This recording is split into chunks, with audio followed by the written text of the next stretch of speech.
हरिओम. माझं नाव वैभव सिंह राऊळ, सावंतवाडी उपासना केंद्र.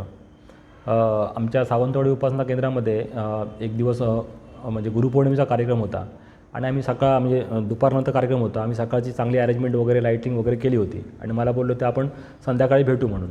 आणि नेमकं त्यावेळेला मी माझ्या आईला दुपारच्या वेळेला दुकानावरती, म्हणजे आमचं एक दुकान आहे कांबळेरमध्ये, तिथे आई बोलली मला सोडून ये आणि मग तू जा, तुझं काय ते आहे ते तू काय कर.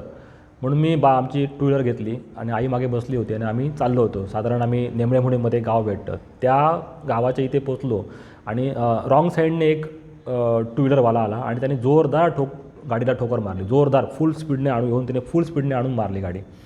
आणि मला भान आलं तेव्हा समजलं की मागे आई बसली आहे. आईचं वय 70च्या वरती आहे.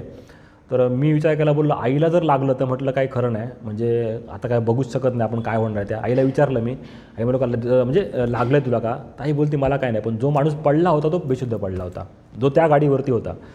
मी म्हटलं आता दोन्ही साईडने गाड्या पॅक झाल्या, कोण पुढे येत नव्हतं, पण त्या माणसाकडे कोण जायला तयार नाही. मी त्या माणसाकडे गेलो, त्या माणसाला बघितलं तर हा एकदम छोटी अशी म्हणजे असं बारीक होऊन पडला होता.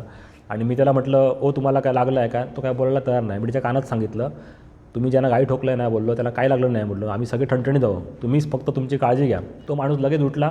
मी त्याला धरलं आणि तिथे बाजूला एक हॉटेल छोटं मी लहान टपरी होती, त्या टपरीवरती त्याला चहा पाजली मी स्वतः. चुकी पूर्ण त्याचीच होती, काहीच चुकी आपली नाही, कारण आपल्याला दिसत शकत रॉंग साईडने कोण येऊ शकतं.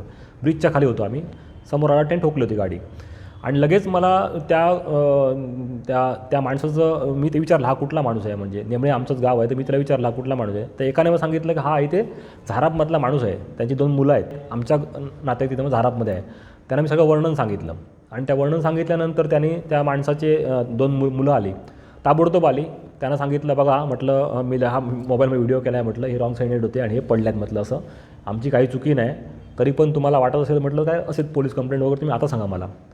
आणि त्यांनी काहीच नाही, म्हणजे त्यांनी पण सांगितलं हरकत नाही. ती गाडी हलत होते, पूर्ण चाक वगैरे ते गेलं होतं. आणि आम्ही तिथनं दुकानावर गेलो. आमच्या पुढे बघितलं तर आईला वाटतं थोडंसं वेगळं वाटायला लागलं. आईला म्हटलं पहिले ॲडमिट करायला पाहिजे, इथे आता का थांबण्याचा अर्थ नाही, पुन्हा माझी हे पण आहे म्हणजे आमचं गुरुपौर्णिमेचा कार्यक्रम आहे, तर काय करणार आहे म्हटलं. तर सगळं करून आम्ही नंतर डॉक्टरकडे आलो, हाड डॉक्टरकडे, आईला दाखवलं वगैरे, व्यवस्थित सगळं आलं. आणि मला एवढंच सांगायचं ह्यामधनं की बापूंनी एवढं मोठं संकट होतं, कोणालाच काय लागलं नाही, ती माणसं पण. आणि सगळ्यात मोठं बापूंनी आम्हाला कसं एडमच्या कोर्समुळे शिकवलं आहे, म्हणजे कुठलाही प्रसंग किती मोठा असेल तरी पहिली स्टार्टिंग काय असेल, मध्यान काय असेल आणि उत्तरार्ध काय असेल, तर व्यवस्थित सगळं हँडल केलं. म्हणजे कुठलाही प्रॉब्लेम कसा सॉल्व करायचा हे बापूंनी अगदी आम्हाला आमच्याकडनं करून घेतलं. म्हणून मला वाटतं सगळ्यांनी ईडीएमचा कोर्स, हॅमचा कोर्स किंवा आपला फायर फायटरचे कोर्स हे करायला पाहिजे. ज्याने काय होतं, पहिलं आपले फायदा होतो. जसं म्हणतात ना, आपलं पहिलं रक्षण करून आपण दुसऱ्यांची मदत करणार आहोत. ह्या सगळ्या गोष्टींमुळे आपल्याला कुठल्याही गोष्टींकडे बघण्याचा दृष्टिकोन सगळा चेंज झाला आहे. बापूंचे हे खरंच बापूंचे एवढे कोर्स आहेत, त्यामधला हा एडीएमचा कोर्स आणि इतर सगळे कोर्स यांचे आम्हाला दिलेली खूप मोठी भेट आहे. त्यासाठी आम्ही बापूंचे खूप खूप अंबज्ञ आहोत. हरिओम श्रीराम अंबज्ञ.